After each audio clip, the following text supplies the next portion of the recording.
Bonjour à tous et bienvenue dans ce nouveau podcast sur l'art moderne.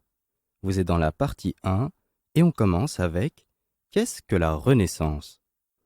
C'est une redécouverte de la culture antique, un mouvement impulsé en Italie et puis qui va se répandre en Europe au XVIe siècle avec l'influence des modèles italiens découverts lors des guerres en Italie. La Renaissance est un terme qui arrive au XIXe siècle avec l'historien Jules Michelet, qui va opposer la Renaissance au Moyen Âge, un terme qui est aussi issu du XIXe. Ce terme implique une renaissance, donc une nouvelle naissance, et ce dans la conscience des humanistes et des artistes italiens en Italie dès le XVe siècle. Cette idée va se répandre dans le reste de l'Europe au XVIe siècle. Pour ses contemporains, la Renaissance n'est pas une période, c'est plutôt un mouvement culturel. Giorgio Vasari, qui est considéré comme le premier historien de l'art, écrit un ouvrage qui est « Les vies des plus excellents peintres, sculpteurs et architectes en 1550 ». Il raconte la vie d'un certain nombre d'artistes qu'il trouve importants et il va porter un jugement sur eux. Il va aussi mener une réflexion sur l'évolution de l'art et il va donc définir, théoriser ce qu'est la Renaissance. Pour lui, c'est un mouvement artistique se déroulant en 3 phases qu'il va comparer en 3 phases d'une vie humaine. La première phase d'abord, on a l'enfance au XIVe siècle, donc le Trecento en Italie. Et il est introduite, selon Vasari, par 2 peintres, Cimabue, qui est un peintre vers 1240 après 1302, et Giotto. La volonté des artistes est à rivaliser avec la nature. Les artistes vont vouloir faire comme ce que fait la nature. Et c'est pourquoi on va parler d'un certain réalisme chez Giotto. La deuxième phase maintenant, on appelle ça l'adolescence. Au XVe siècle, donc le Quattrocento en italien, est introduite alors par 3 artistes. On a d'abord Brunelleschi, un architecte, Donatello, un sculpteur, et Masaccio, un peintre. La rivalité avec la modèle de l'Antiquité gréco-romaine va amener l'Antiquité à devenir le modèle des artistes du XVe siècle. La règle, l'ordre des proportions, avec l'invention de la perspective mathématique, seront mises en avant. La troisième phase maintenant, qu'on appelle l'âge mûr. Cette phase se passe au XVIe siècle, le siècle de Vasari lui-même. Vasari est donc en plein dans le maniérisme, le Cinquecento en italien. Elle est introduite par Léonard de Vinci lui-même. Ainsi, elle culmine avec Michel-Ange, avec sa phase de perfection. Et selon Vasari, celui qui va atteindre la perfection qu'avaient déjà atteint les artistes de l'Antiquité sera le peintre Raphaël. Le sommet de cette phase, le sommet de tout l'art qui a pu exister auparavant, ce sera Michel-Ange, qui est un sculpteur, un peintre, un poète ou encore un architecte. Pour Vasari, il surpasse la nature et les maîtres de l'Antiquité. Parmi les vivants et les morts, celui qui remporte la palme, les dépasse et les écrase tous, c'est le divin Michel-Ange. Sa primauté ne s'exerce pas dans un art, mais dans les 3 architecture, peinture et sculpture. Il surpasse et domine tous ceux qui sont déjà ou presque dominés la nature, même les plus fameux maîtres de l'Antiquité qui l'ont surpassé à coup sûr. Seul il triomphe des uns, des autres et de la nature elle-même. Vasari essaye donc de dire que les maîtres de l'Antiquité étaient très forts, car ils ont réussi à surpasser la nature. Mais Michel-Ange l'était encore plus, puisqu'il a réussi à dépasser la nature et les maîtres de l'Antiquité. Pour Vasari, la Renaissance est un phénomène qui suit une courbe ascendante. Mais celui-ci n'est pas conscient des bouleversements qui ont lieu à son époque. C'est pourquoi nous voyons 4 phases dans la Renaissance. Nous allons couper en 2 la dernière phase de Vasari. On a d'abord l'âge des génies, qui sera la 3e phase, le maniérisme, phase avec laquelle Vasari appartient lui-même. C'est le prolongement de ce que font les grands génies, mais aussi de la crise dans l'art qui correspondra à la 4e phase. Mais attention, ce découpage ne concernera que l'Italie. Dans les autres pays d'Europe, la Renaissance arrive plus tard, au XVIe siècle en France par exemple, avec la phase maniériste, dont la France qui ne connaît pas les 3 premières phases. Et maintenant, passons à la première phase qu'on appelle le Trecento. Le réalisme, c'est la volonté de rendre par l'art la réalité. Ce qui se faisait avant en Italie, c'était de la peinture ayant hérité de l'art byzantin, un art qui est par essence non réaliste, qui cherche avant tout à exprimer une sacralité, la sacralité de ses personnages. En Italie, à la fin du Moyen-Âge, c'est donc l'art byzantin qui domine. Une physionomie pas très réaliste, avec certains traits physiques qui sont accentués, notamment le nez, l'arcade sourcilière, les mains, la bouche, etc. C'est donc contre ces codes et cet art byzantin que Giotto et son maître Cimabue vont répondre. En 1280 chez Cimabue, il va adoucir les canons byzantins, même si on retrouve quelques codes. On a l'enfant Jésus sur le genou gauche, la Vierge qui est entièrement drapée, en rouge et en bleu, avec ses couleurs qui sont celles de Jésus, qui est à la fois un homme avec le rouge, et en bleu, c'est un dieu. Mais elle a aussi une physionomie plus douce, des traits moins sévères. Elle n'a pas non plus le geste raide de la main, elle a un geste beaucoup plus naturel. On a une mise en espace avec un cadrage plus large. Elle est assise sur un trône qui donne une tentative de profondeur, de situation dans l'espace et d'humanisation. La Vierge n'est plus dans un champ abstrait, elle est dans un environnement concret, assise sur un siège. En 1312, chez Giotto, on a un panneau au musée des Offices à Florence, la Madone d'Ognissanti. C'est une tentative beaucoup plus forte d'humanisation. Elle devient une femme, une mère avec un corps. Giotto ouvre le manteau de Marie pour laisser voir une robe blanche qui va révéler les formes de son corps. Une zone plus claire au niveau du genou, ce sera le genou qui tire le manteau. Sa poitrine, elle, montrera une maternité humaine de Marie, opposée à la maternité divine représentée par le fond d'or. Le voile laisse apparaître un peu de cheveux. On a un trône en vue perspective. Elle n'est pas forcément correcte puisqu'il n'est pas mathématique. Giotto a une intuition de la perspective. Il place Marie dans un environnement vraisemblable et il va l'humaniser au niveau de la physionomie. On remarque aussi une occidentalisation de la figure avec une peau plus blanche, et qui est d'ailleurs exagérément blanche. Sans oublier la richesse du décor, avec du marbre, des fleurs, la rose et le lys, qui sont un signe de volonté, de réalisme. Giotto est l'inventeur des fresques narratives. Ça va devenir l'art le plus prisé avec les peintures de fresques. Elles vont être les plus renommées car c'est un art extrêmement difficile. Cela vient d'ailleurs de l'italien fresco qui signifie frais. Cela consiste à recouvrir la surface d'un mur avec un enduit frais, puis de le peindre avant qu'il n'ait séché. Giotto met au point la technique de la journée. Il faut calculer très précisément la surface que l'on peut peindre en 24 heures. Ensuite, on l'enduit, on peint et on continue le lendemain. On verra apparaître des cycles de fresques, de véritables histoires racontées que l'on va pouvoir observer sur les murs de palais ou églises. Par exemple, Giotto a peint un cycle pour l'église de Padoue, qu'on appelle la chapelle Scrovegni, en 1303 et en 1305. L'intérieur est recouvert de fresques du sol au plafond. On suit l'histoire des personnages d'un compartiment à l'autre, donc de gauche à droite. C'est la série de rectangles qui vont servir de cadre narratif.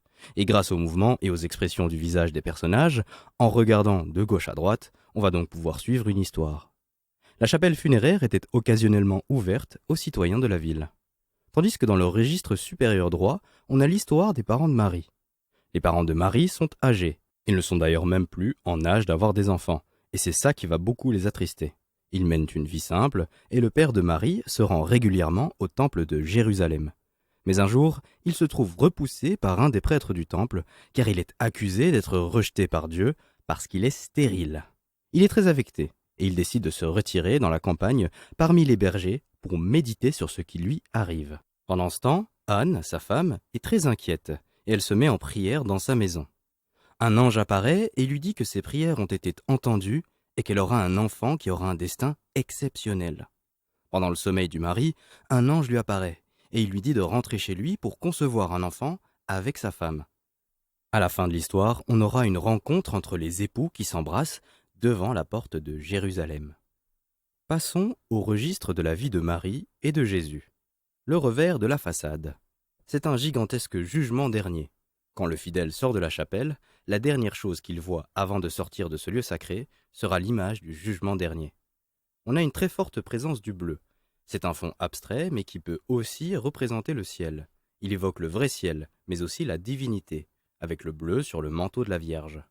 Mais quand ce bleu se trouve à l'arrière des scènes narratives, c'est plus ambigu, car on peut le prendre pour le vrai ciel. Par ailleurs, Giotto joue aussi avec l'architecture de la chapelle de sorte à brouiller les registres.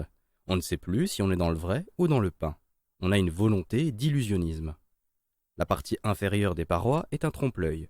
On a l'impression qu'il y a des carrés de marbre et parfois, entre ces panneaux de marbre, vont s'intercaler des fausses niches avec des fausses statues. Ensuite, le chœur de la chapelle. De part et d'autre, il y a 2 fausses chapelles, elles aussi peintes en trompe-l'œil, et Giotto va donc tenter de donner une impression juste de profondeur à l'aide de ce qu'on appelle une perspective empirique.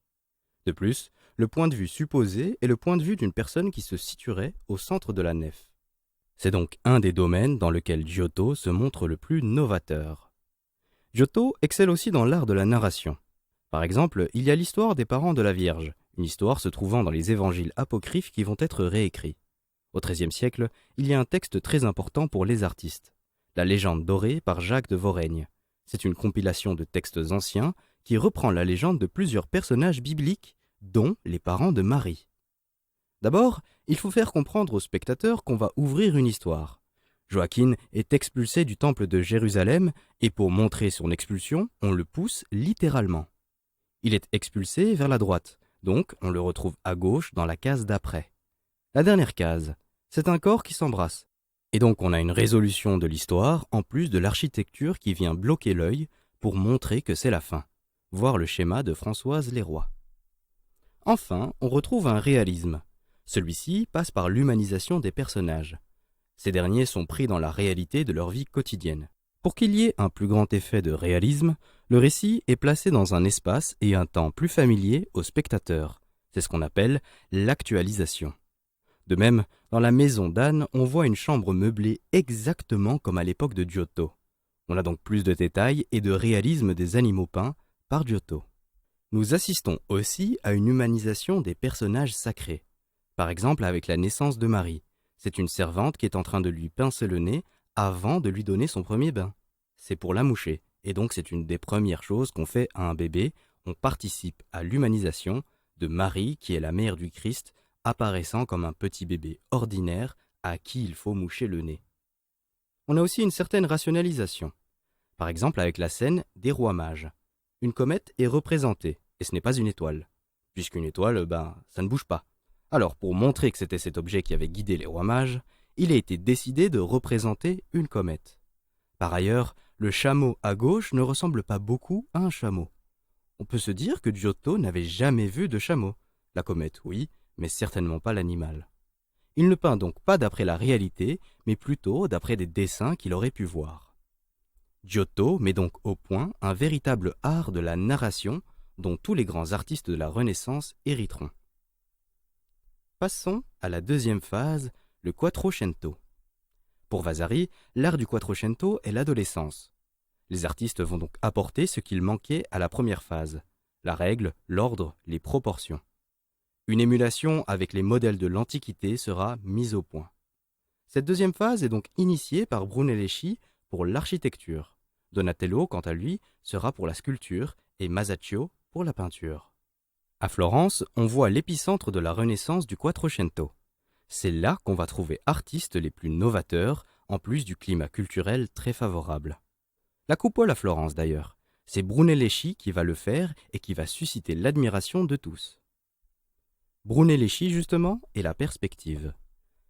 Celui-ci a fait plusieurs expérimentations dans la ville de Florence qui l'ont mené à inventer la perspective mathématique autour de 1416. Il va dessiner des perspectives et puis il va vérifier si les perspectives sont justes. Cette dernière va être codifiée, expliquée à destination des artistes et savants par Alberti, qui est un érudit qui va essayer à différentes formes d'art et surtout écrire des ouvrages de théorie sur les arts, dont un traité de peinture, de pictura, écrit en 1436. Les artistes se fréquentent entre eux. Ils vont donc se mettre au courant des différentes innovations techniques et vont s'échanger des idées. Par exemple, la fresque de Masaccio dans l'église de Sainte-Marie-Nouvelle, c'est la Trinité qui représente Dieu. Le Christ est la colombe du Saint-Esprit. En dessous se tiennent d'un côté la Vierge et Saint Jean et les 2 commanditaires situés sur un escalier qui lui-même est posé sur un autel en dessous duquel est posé un tombeau avec un squelette dessus. C'est ce qu'on appelle la démonstration de la perspective. C'est complexe, on a 3 points de vue, un par en dessous, à hauteur d'œil et par au-dessus. Les lignes se rejoignent donc en un point de fuite, qu'on appelle le point géométrique. On pense alors que Brunelleschi est venu aider Masaccio. Les artistes adoptent la perspective dès son invention. Par exemple, Piero della Francesca est très intéressé par la perspective, à tel point qu'il a écrit un traité dessus. Il peint un tableau qui parle d'un épisode de la vie du Christ, qu'on appelle la flagellation. C'est la perspective qui est très impressionnante dans la partie gauche du tableau. On a une grande oblique qui traverse la partie gauche qui va déterminer la position des personnages. On a aussi un raccourci sur le dallage, des motifs qui sont vus en raccourci. Donc, on adopte le point de vue d'un spectateur qui est loin, qui ne surplombe pas les motifs du dallage. Donc, extrêmement juste et précis. En plus de ça, on peut rajouter un grand respect des proportions des personnages par rapport au décor. Maintenant, passons à Donatello en 1386 jusqu'en 1468 et son modèle antique dans la sculpture. On a d'abord deux aspects. Le premier, il va utiliser les proportions et les poses des statues antiques. Il y a une pose à connaître dans les statues antiques, qu'on appelle le contrapposto, qui est un déhanchement appuyé sur une jambe et qui replie l'autre de sorte à ce que seulement la pointe de son pied touche le sol. On le trouve à la fois en peinture et en sculpture. En deux, nous avons Donatello qui va recréer un des types de statues antiques que le Moyen-Âge avait oublié. La statue équestre en bronze, qui est une statue d'un chef de guerre à Padoue surnommé Gattamelata. Entre 14 premières statues équestres en bronze de la Renaissance. La statue la plus connue était la statue de Marc Aurèle sur la place du Capitole. Donatello reprend la posture dynamique avec la marche du cheval, avec sa jambe avant pliée. Cela induit un problème d'équilibre pour la statue. On va donc poser le sabot sur une petite sphère pour stabiliser cette fameuse statue. Il va également reprendre l'attitude du cavalier qui n'est pas concentré sur sa monture. Il est à l'aise. Son regard porte vers la foule, il parade. Quelques différences, cela dit. Le cheval est plus imposant que dans la statue de Marc Aurèle. Il est droit dans ses étriers avec une grande épée. En revanche, le costume et la coiffure sont inspirés du modèle antique. On va donc ressusciter un type d'art que l'on avait perdu. Passons au 3, le buste à l'antique. La statue de Donatello, réalisée vers 1430 au musée du Bargello à Florence. C'est le portrait d'un personnage politique, Niccolo de Usano. C'est la recréation d'un buste à l'antique, le buste de l'empereur Carcalla. Les bustes à l'antique sont faits en marbre de plusieurs couleurs, la tête en blanc, le costume en marbre coloré avec très souvent l'utilisation de marbre rouge qu'on appelle porphyre. Sauf que le buste de la Usano est en terre cuite qui sert à imiter le marbre. La peinture rouge va l'imiter aussi et donc jouer un épaisseur de manière à imiter le marbre du buste antique. Donatello est cependant un portraitiste hors pair. Les traits sont très réalistes. La coiffure sera courte pour le faire ressembler à un personnage antique. Da Usano était un républicain étudiant la politique romaine. Donc cette imitation n'est pas qu'extérieure. C'est une imitation plus profonde. On va reprendre les valeurs de la République romaine et on va essayer de les remettre au goût du jour. Les amours sur les tombeaux de l'Antiquité sont des ornements sur beaucoup de sculptures du Quattrocento. Passons à la séance 3 avec Masaccio en 1401 jusqu'à 1428 et la révolution de l'art de la peinture. Celui-ci est mort à Rome en tombant d'un échafaudage. Son chef-d'œuvre sera le décor de la chapelle Brancacci. La chapelle privée de la famille Brancacci, que Masaccio décore vers 1427 avec un cycle de fresques. Le commanditaire est un riche marchand de soie et un politique. Il commande donc la décoration de la chapelle familiale. Il va choisir comme programme iconographique la vie de l'apôtre Saint-Pierre. On retrouve le système mis au point par Giotto. On va suivre le personnage, son histoire à travers plusieurs scènes dans des rectangles. Masaccio n'aura pas le temps de terminer ce décor, car il sera appelé à Rome et celui-ci sera fini par le peintre Lippi. Masaccio ne sera pas le premier à travailler dans cette chapelle puisque son maître Masolino le fera avant lui. Le paiement du tribut est la paroi de gauche de la chapelle au registre supérieur. C'est une scène peu connue de l'Évangile selon saint Matthieu, au chapitre 17, des versets 24 à 27. Un percepteur d'impôts vient réclamer l'impôt au Christ qui ordonne à saint Pierre d'aller pêcher dans le lac un poisson et de l'ouvrir. C'est ce qu'il va faire. Il va trouver une pièce d'argent dans le ventre du poisson. Il va la remettre au percepteur et cela montre que le Christ sera soumis aux lois. Parlons de la composition de la scène. L'histoire est répartie en 3 épisodes. On a la confrontation entre le Christ et le percepteur, la pêche du poisson, et enfin le paiement de l'impôt. L'organisation plus savante qui va confier aux gestes des personnages pour indiquer le sens de lecture, avec notamment le bras du Christ et celui de Saint Pierre, mais aussi celui du percepteur qui vont nous amener vers la fin. On peut donc comprendre que c'est simple, mais très pensé. Le fait que le percepteur soit de dos montre qu'il s'oppose au Christ et à Saint Pierre. Comme chez Giotto, la scène est fermée par un bâtiment qui occupe toute la hauteur. Les peintres du Quattrocento sont donc bien les héritiers de Giotto. On a une composition hiérarchisée.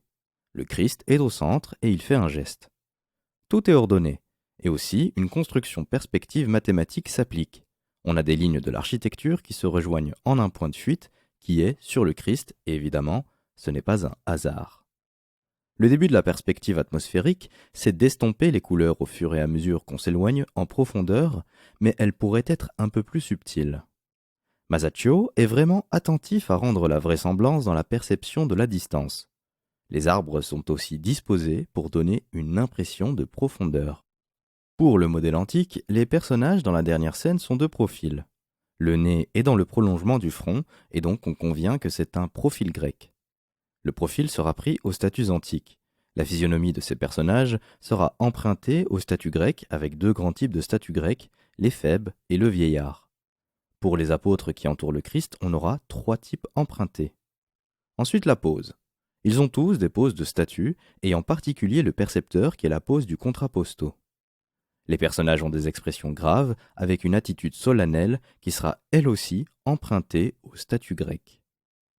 Les vêtements sont à l'antique. Le drapé, donc la toge romaine, et le vêtement court, lui aussi inspiré de l'Antiquité, notamment des vêtements des paysans et des artisans, et en plus de tout ça, ils sont pieds nus. On veut donc nous montrer que tout ça se passe il y a longtemps. Masaccio et Donatello ont en commun des recherches sur l'anatomie. Cela va dans le sens du réalisme.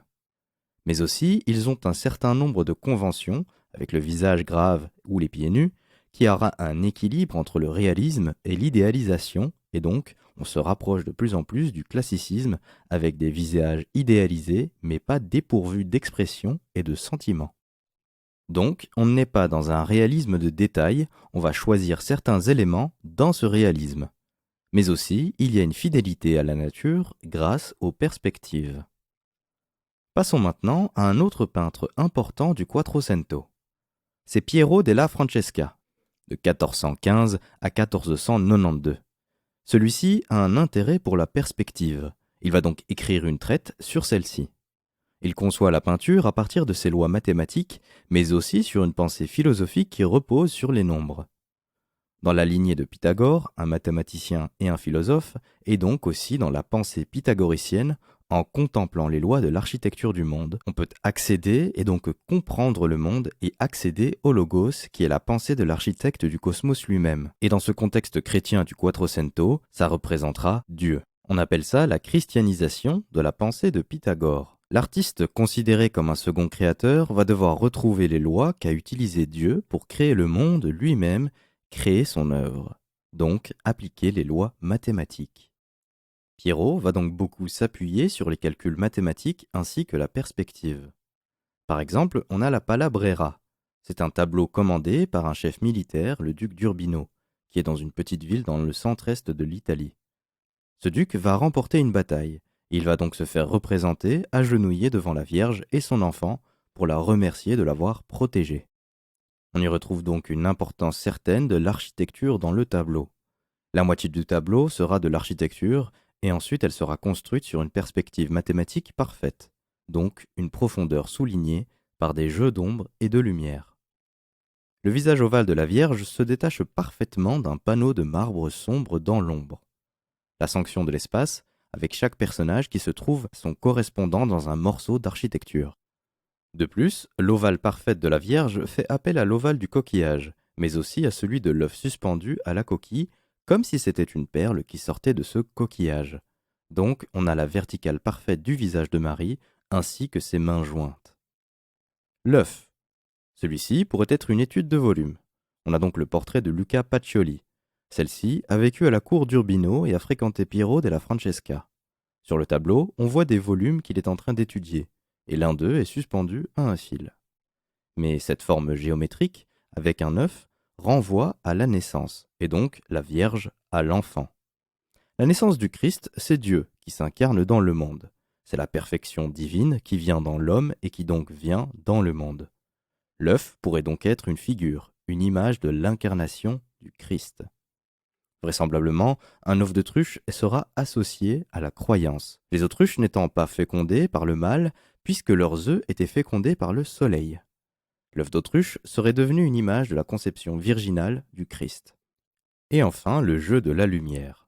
Les ombres et la lumière viennent modeler les visages avec des reflets très nets sur l'armure et le casque du duc. Donc, les études de lumière qui viennent de la connaissance des peintres flamands vont servir à Piero della Francesca à s'intéresser à cette fameuse peinture flamande. On a donc une maîtrise de la peinture à l'huile qui permet ces jeux subtils de lumière.